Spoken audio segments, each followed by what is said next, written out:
ignition. Liftoff. Falcon 9 has cleared the tower.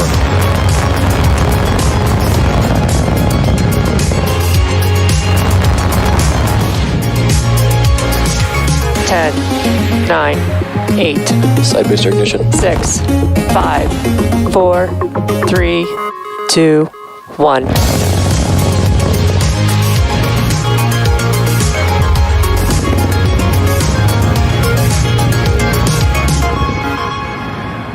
Good afternoon. It's Tuesday, May 4th, and on your screen is a live view of Falcon 9 as it awaits its 3:01 p.m. Eastern Time launch from Pad 39A at the Kennedy Space Center. My name is Shiva Bharadwaj. I'm a space operations engineer, and I'm joining you from our headquarters in Hawthorne, California. And what you're watching, a live webcast for our 10th Starlink mission of 2021 and our 26th Starlink mission overall. Now, if you're curious, Starlink is a satellite internet constellation designed and manufactured by SpaceX that can provide high-speed, low-latency internet to people living in remote and rural areas across the globe. To date, over 500,000 people have placed an order or put down a deposit for Starlink. And with every launch, we get closer to connecting more people across the world. Starlink is the world's largest satellite constellation, made possible with the help of our Falcon 9 orbital-class reusable rocket. And today will actually mark SpaceX's 115th launch of a Falcon 9. Now, if you've been following along, it's been a really busy year for us here at SpaceX. So far, we've had 16 launches in 2021, including 3 high-altitude tests of a Starship prototype and a human spaceflight mission to the International Space Station for NASA. Just this past weekend, after spending about 6 months in space, we brought the 4 astronauts of the Crew 1 mission back home to Earth, and a little bit later in the broadcast, we'll be sharing more details about their return flight. Now, just under T-minus 10 minutes to go, all systems are currently go. Why don't we take a closer look at the Falcon 9? You're looking at a live view of Falcon 9. That's our 2-stage rocket. It's over 70 meters tall. That's greater than the wingspan of a 747 aircraft. And for all of you Star Wars fans out there, happy Star Wars Day. If you weren't aware, Falcon 9 was actually named after the Millennium Falcon. Now, Falcon 9 is twice the height of a Millennium Falcon, but that number 9 indicates the number of Merlin 1D engines on the first stage, which is that bottom 2/3 section of the vehicle. With the help of 9 Merlin engines, its objective is to accelerate the vehicle through the Earth's atmosphere to space, and then it will separate from the rest of the vehicle about 2.5 minutes into flight. From there, it'll make its way back to Earth and target a landing on a recovery vessel named Of Course I Still Love You, which is stationed off the coast of Florida in the Atlantic Ocean. Now, you can tell from the soot on this first stage that it's been to space before. Today will be the 9th flight for this booster, and if we're successful landing Falcon 9, it'll mark the 82nd recovery of an orbital-class rocket. On top of the first stage is our black carbon fiber inner stage. On top of that is Falcon 9's second stage. It has a single Merlin vacuum or MVac engine that will ignite shortly after the first stage separates. Now, it's the second stage that will carry our stack of Starlink satellites to orbit, and then we'll deploy those satellites just after the T+1 hour mark. Our satellites are safely enclosed inside the 17-foot diameter payload fairing, which is this nose cone structure at the top of the rocket. Its job is to protect the payload from aerothermal loads, heating, and contamination during the ascent phase. Now, once we reach the vacuum of space, we'll jettison the fairing as the second stage continues on to orbit. Today will be the 3rd flight for one of the fairing halves, and the other one is brand new, and we will be attempting to recover each with a contracted recovery vessel named Sheila Bordelon. Quick update on the weather. As you can see, it's a beautiful day at the Cape. Ascent weather is looking fantastic at the pad. Recovery weather is also looking quite good. So with that, vehicle, satellites, weather, range, all looking good for an on-time liftoff just a few minutes from now. Now, if for some reason today during the count, if we're not able to launch, we do have a backup opportunity tomorrow at 2:39 p.m. Eastern Time.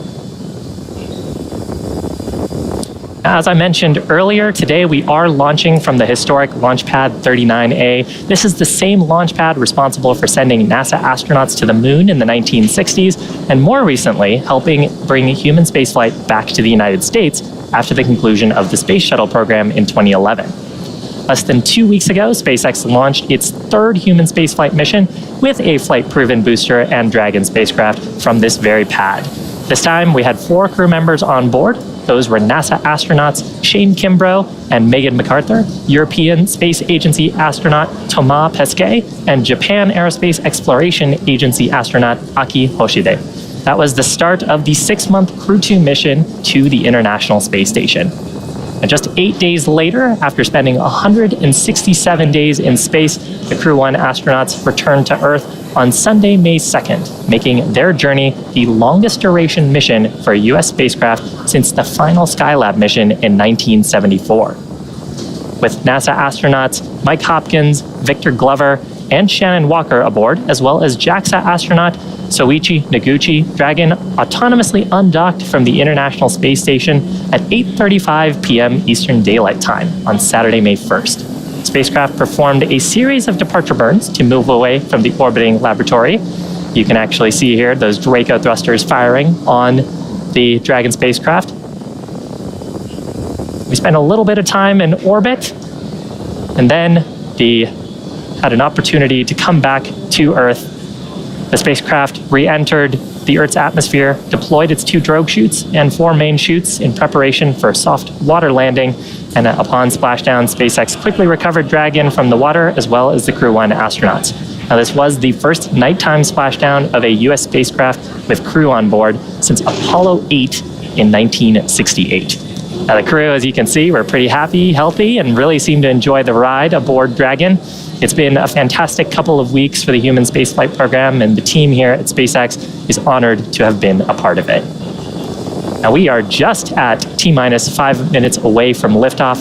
Falcon 9 is now moving into the final stages of its countdown.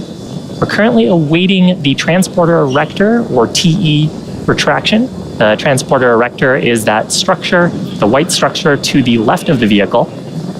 It provides liquids, gases, and electrical connections to the second stage, as well as air conditioning to the payload. And at about, or just about now actually, we should start to see the transporter erector beginning its retract process. So first we'll see that clamp that you can see right underneath the payload fairing starting to retract. And then shortly after, the transporter erector will move away from the vertical position to about 2 degrees away from the vertical. Then finally, around T-minus 0, hydraulics will pull away the transporter erector farther from Falcon 9, clearing the way for it to ascend. At this point, the first stage is nearly fully loaded with 1 million pounds of kerosene fuel and liquid oxygen. Keep an eye out here for the transporter erector now on the right side of the vehicle. Should start to retract away shortly. Now, super chilled liquid oxygen, which you can actually see some of the gas clouds forming from, that's our propellant oxidizer. It forms those white clouds around the rocket as it comes into contact with the moist Florida atmosphere. We're constantly topping up the propellant in these final minutes until liftoff, and those small oxygen vents overboard form these clouds. There's transporter erector retracting to that 2-degree position. Coming up in about 15 seconds, we should hear a call out for prop loading complete on the first stage.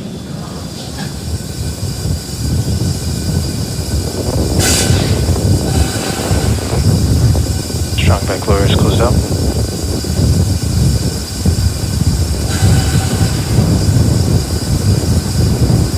Then coming up shortly after that will actually be a call out for the second stage completing its prop loading. Expect that call around T-minus 2 minutes.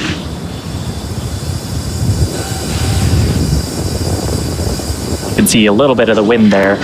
Still gentle enough for ascent today. Now, after T-minus 2 minutes, the next activity will be at T-minus 60 seconds. That's when Falcon 9 will transition into startup.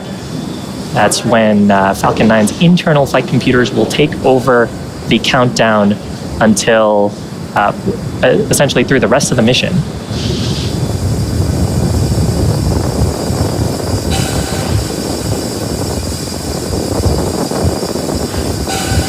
Again, next activity here is prop load closeout on the second stage.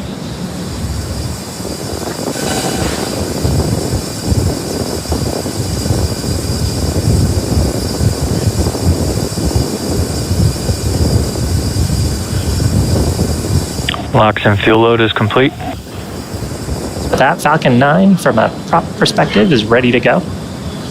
Team still not working any issues on Falcon 9. That venting you're seeing there is nominal. Again, that's liquid oxygen from the transporter erector.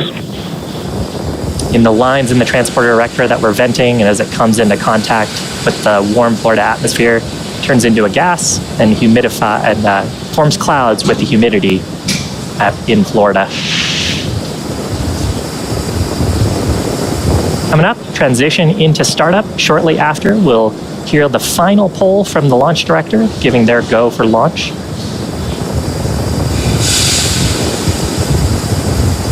Flight computers in startup.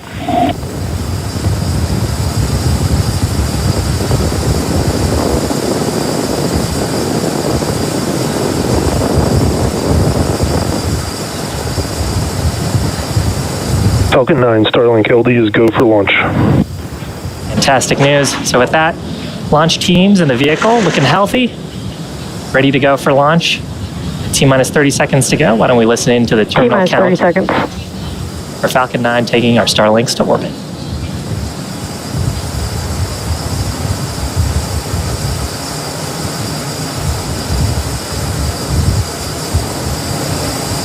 T-minus 15 seconds. 10, 9, 8, 7, 6, 5, 4, 3, 2, 1, 0. Ignition. And liftoff. May the force be with us. Stage 1 chamber pressures are nominal. Vehicle is pitching downrange.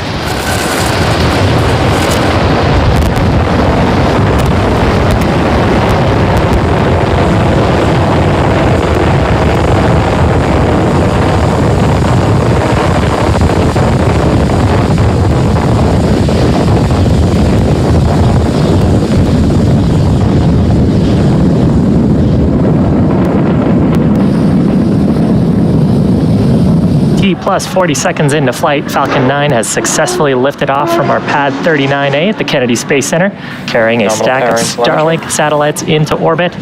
Coming up, we have just throttled down for the point of maximum dynamic pressure, or max Q.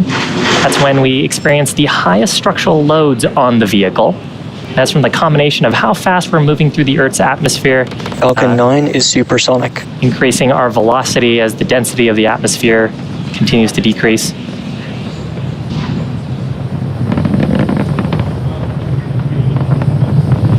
Max Q. With that, we are through the highest structural loads on the vehicle. Upcoming in about a minute, we'll have 3 events happening back to back. First of those will be main engine cutoff, or MECO. That's where we will shut down all 9 of those Merlin 1D engines to slow down the vehicle in preparation for stage separation. That's the next event where the first started. and second stages will separate. Stage 1 starting to make its way back down to landing, and stage 2 will continue on with the third event, second engine start number 1, or SES1. That's where the Merlin vacuum engine will ignite and then continue to propel the second stage along with the payload to orbit. You heard the call there for MVAC engine chill. That means we've started flowing a small amount of propellant into the turbo pumps on the Merlin vacuum to prepare it for the full flow of when we perform second engine start. So coming up shortly, about 2.5 minutes into flight, main engine cutoff, followed by stage separation, and then shortly after, second engine start number 1.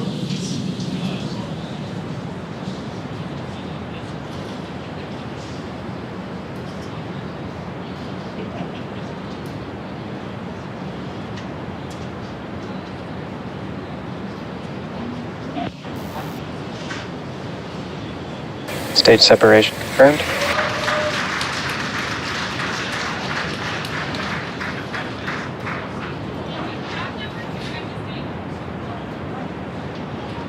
Left-hand side of your screen, you can see a view from the first stage, interstage, grid fins starting to deploy.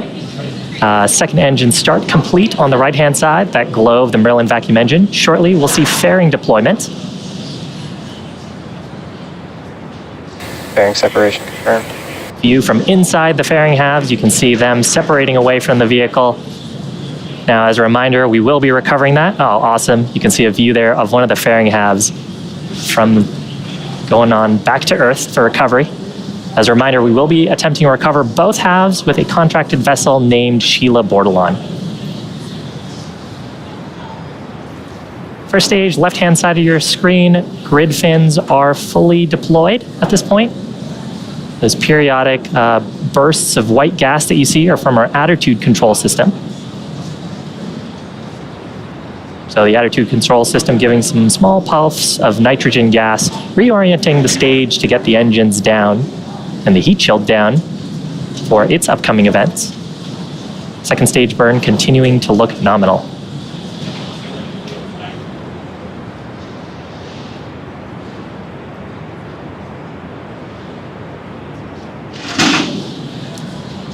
Now the acquisition signal Bermuda. While the second stage is continuing on to orbit, this first stage has a couple of activities in order to make its way back to Earth. First is an entry burn. It'll ignite 3 of its M1D or Merlin 1D engines. And that helps to slow down the vehicle as we start re-entering the upper parts of the Earth's atmosphere. The next event will be just before touchdown on the drone ship. That is a landing burn. We'll ignite just a single center Merlin engine, and that's what will bring the vehicle speed rapidly down to 0 for a soft touchdown on the drone ship. You can see the first stage reorienting on the left-hand side of your screen. Both stages continue to follow nominal trajectories. Fantastic news from the navigation officer that we're on our planned trajectories. Now, the first stage is targeting our drone ship named, of course, I Still Love You, which is stationed off the east coast of Florida in the Atlantic Ocean. We'll view looking out of the inner stage. Not too long ago, we had a second stage engine in there, which is what you see now on the right-hand side of your screen. Now, the grid fins, which are those waffle-like structures that you see around the vehicle, those are more important once we get into the Earth's atmosphere. We use those to guide and direct the first stage towards our drone ship. And so as we start getting more atmospheric pressure and force, as the density of the atmosphere picks up and our altitude drops, those grid fins start to gain control authority and help direct the first stage on its trajectory.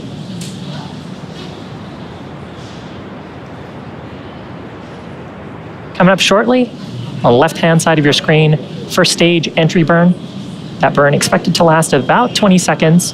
We'll be igniting 3 of the Merlin engines on the first stage to slow down the vehicle in preparation for atmospheric entry.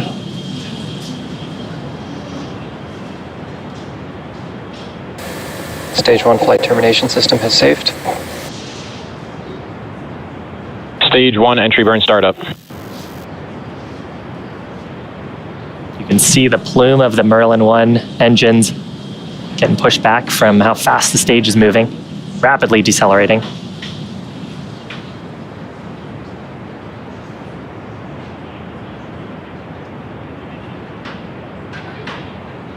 Stage 1 entry burn shutdown. So successful shutdown of those Merlin 1D. To follow nominal trajectories. Successful shutdown of those Merlin 1D engines. Next burn on the first stage will be at just after T+8 minutes. That'll be the landing burn start, just a single Merlin engine there. And around the time that the first stage should touch down on our drone ship, the second stage will also conclude its burn with an event called SECO 1, or secondary engine cutoff number 1. Stage 1 transonic. Call out there for transonic, meaning that we are starting to pick up speed in the Earth's atmosphere, sort of in that in-between range between subsonic and supersonic, meaning faster, supersonic meaning faster than the speed of sound.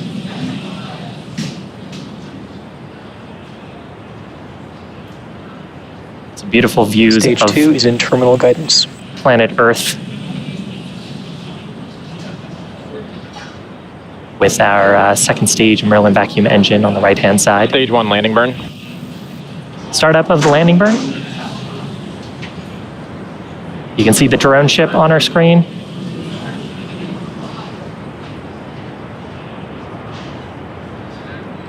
Stage 1 landing leg deploy. Looks like we're coming right down on target. Now, listen out here for secondary engine cutoff. Stage 1 landing confirmed. There's a first stage Expected signal, Cape Canaveral. on the left-hand side of your screen. 9th recovery for this booster. Stage 2 flight termination system has saved. 82nd Seco. successful recovery of an orbital class rocket, and SECO called out at the same time, meaning the second stage engine has also shut down. Navigation officer will be doing a check of our Nominal trajectory, parking orbit insertion. and we are in a nominal orbit. So at that, second stage is going to coast in this orbit for the next about 35 minutes. While that's happening, you can take a look at this animation to see where we are in our coast phase. We'll be coming back here for a very short relight of the second stage engine to get into our payload deployment orbit. That'll be at about T plus 45 minutes. I hope to see you back then. Acquisition of signal, Newfoundland.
Expected loss of signal, Bermuda.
Expected loss of signal, Newfoundland.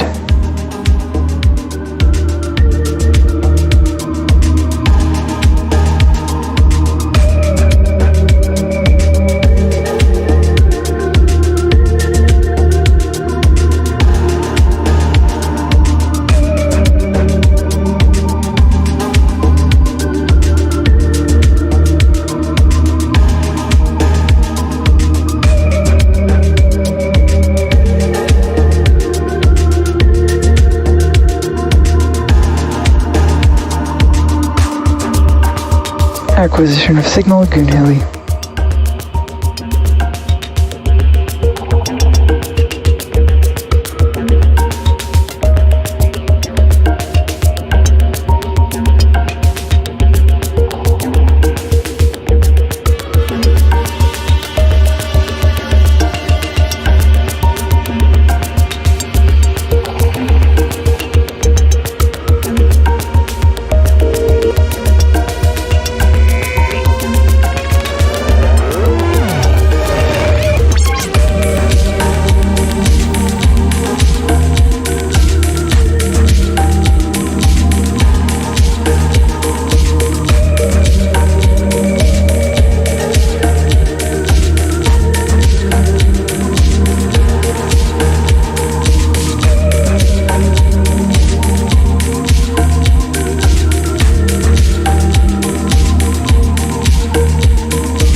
We've lost the signal at Goonhilly.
acquisition of signal, Diego Garcia.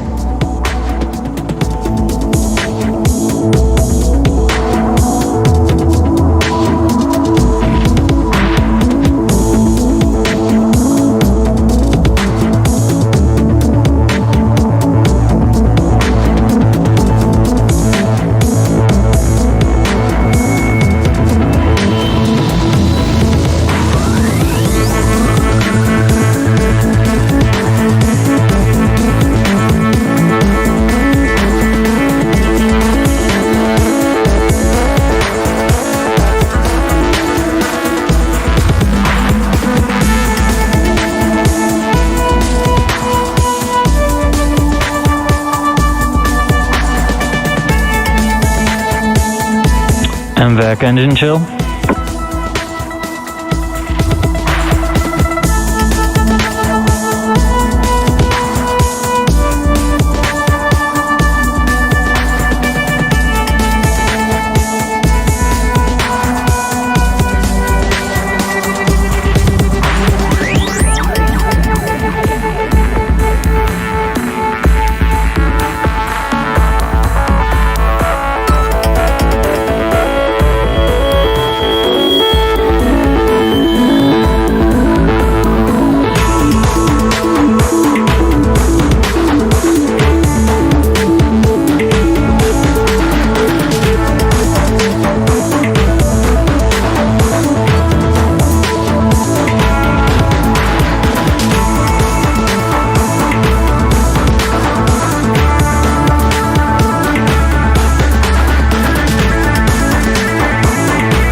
Welcome back to our Starlink webcast. Now, if you're just joining us, we had a successful liftoff at 3:01 p.m. Eastern Time from pad 39A in Florida. Successfully recovered our first stage for the 9th time, and we're awaiting the relight of our second stage engine for second engine start number 2, coming up just in a couple of seconds. This burn is going to be a very short burn, just 1 second, and that will help raise our apogee and perigee into the payload deployment orbit. So listening out here for the callouts. Hopefully we'll get a shot of the second stage's engine for that ignition.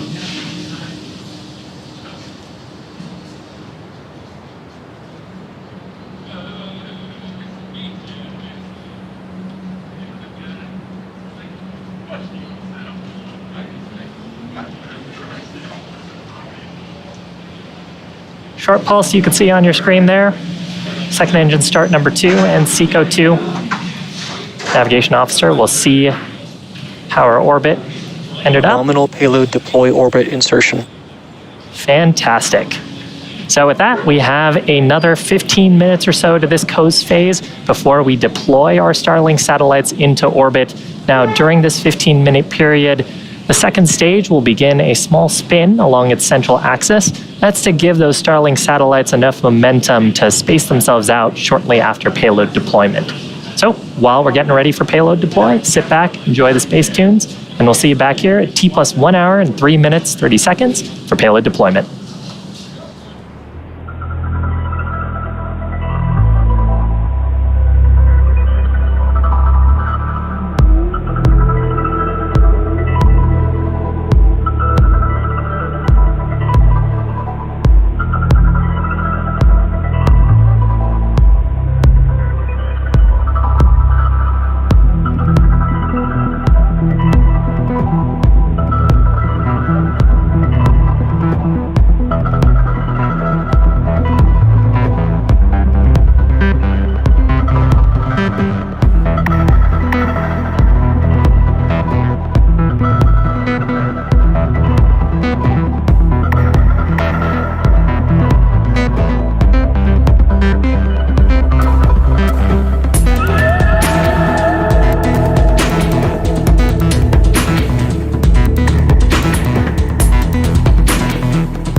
Expected loss of signal, Diego Garcia.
Acquisition signal, Tasmania.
Welcome back to our live webcast for our Starlink mission. And we're close to the end of today's mission. We had an on-time liftoff at 3:01 p.m. Eastern Time. Successfully recovered our first stage booster, and our second stage, which you can see on your screen now, had 2 successful ignitions and shutdowns of its Merlin vacuum engine.